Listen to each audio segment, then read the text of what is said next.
Everyone and welcome to the channel. Today we are doing a quick review of adcreative.ai. You see, adcreative.ai is an AI powered tool that is designed to help users quickly generate ad creatives and copy for various platforms like Google, like Facebook and Instagram. So the pros are speed and efficiency, number one. Number two, data backed insights. Number three, multiple formats. Yes, supports multiple formats and ad formats and sizes, making it versatile for multi-channel campaigns. So the next advantage is AI-powered copywriting, and lastly, you have access to stock images, a library of stock images to enhance your creative options. Now let's look at the cons quickly.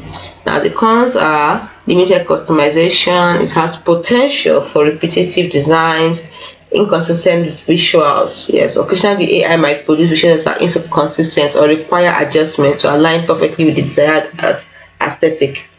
Then customer support and billing concerns.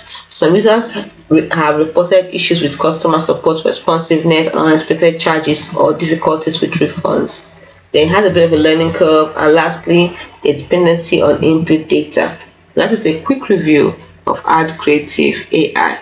Now, if you want to know much more or you want to give it a trial for free, you can quickly go to adcreative.ai and try it out.